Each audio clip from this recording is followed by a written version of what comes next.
సామెతల గ్రంథము 24వ అధ్యాయము 10వ వచనము, శ్రమ దినమున నీవు కృంగినేడలా నీవు చేతకాని వాడవగదు అన్నాడు. కష్టకాలమందు, దుఃఖ దినమందు, ఆపత్కాల సమయమందు, మిక్కిలి ఆవేదన కలిగినటువంటి సమయం లోపల కృంగిపోయినట్లయితే చేతకాని వాడవగదు అవుతావు. నన్ను ఇంతగా మోసం చేశాడు వాడు, నన్ను ఇంతగా అవమానపరిచాడు, నన్ను ఇంతగా హేళన చేశాడు, నన్ను ఇంతగా తృణీకరించి త్రోసివేశాడు, అనేక రీతిగా వాడు నన్ను అవమానపరిచాడని ఒక మనిషిని బట్టి నువ్వు కృంగిపోకూడదు. ఒక మనిషిని బట్టి నువ్వు కృంగిపోకూడదు. నీ యథార్థమైన ప్రవర్తనను నువ్వు నాశనం చేసుకోకూడదు. శ్రమ దినమున ఎంత మాత్రము కృంగిపోకూడదు. నిందకు ప్రతిగా, అవమానం ప్రతిగా దేవుడు రెట్టింపు ఘనతను దయచేవాడన్నాడు. కీర్తనలు 91లో ఈ విధంగా అన్నాడు, అతనికి శ్రమలో నేను తోడైండెదను, అతని శ్రమలో నుండి విడిపించి అతని గొప్ప చేసేదను, దీర్ఘాయువు చేత నేను అతని తృప్తిపరిచేదను, నా రక్షణ నేను అతనికి చూపించేదను అన్నాడు. అంటే శ్రమ దినమున నేను అతనికి తోడై ఉండేదను అన్నాడు. శ్రమ దినమున దేవుడు మన అందరికీ తోడై ఉంటాడు.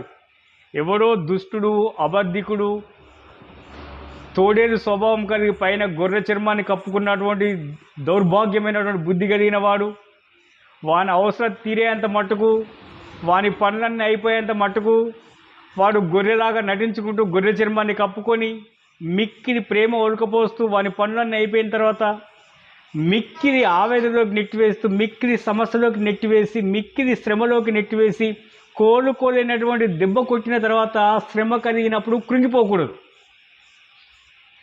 అలాంటి శత్రువు, అలాంటి మోసకారి, అలాంటి దుష్టుడు, భ్రష్టమైనటువంటి మనస్సు కలిగిన వాడు, వాని అవసరం తీరిన తర్వాత ఎంతటి వారినైనా కూడా, ఎంత మంచి వారినైనా కూడా, వానికి ఎంత మేలు చేసిన వారైనా కూడా ఇలాంటి శ్రమలో నెట్టివేసేటువంటి వాడు దుష్టుడు. వాడు సిగ్గుపడినట్లుగా, వాడు అవమానపడినట్లుగా, వాడు తలదించుకున్నట్లుగా సింహము వలె ధైర్యంగా ఉండాలి. దేవుని సన్నిధానంలో చేతనైన వాడు ప్రార్థన చేస్తాడు, దేవా దుష్టుడు, వానికి నేను ఎంత మేలు చేసి ఉన్నాను, వానికి ఎన్ని పనులు చేసి ఉన్నాను, వానికి ఎంత సహాయకరంగా నేనున్నాను, వాడి దినం నన్ను ఇంతగా మోసపరిచాడు, ఇంతగా అవమానపరిచాడు, వాని ఎదుట నా తల ఎత్తుము తండ్రి అని ప్రార్థన చేయి.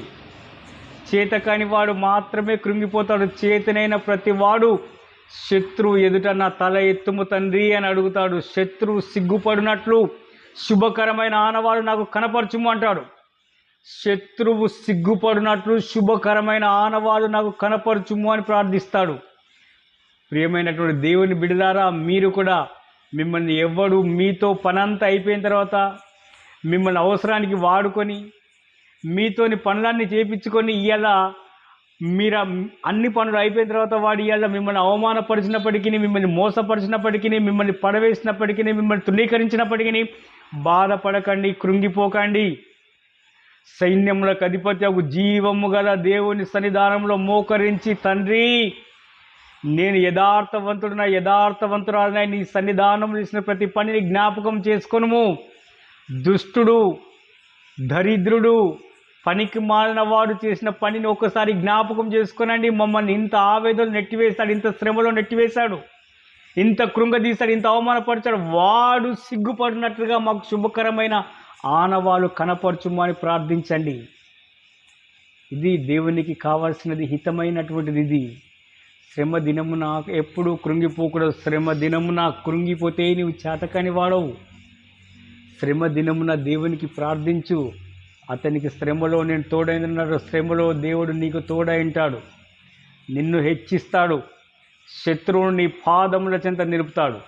దేవుని మహోన్నతమైన కృప మనందరికీ తోడై నడిపించునుగాక. ఆమేన్, ఆమేన్.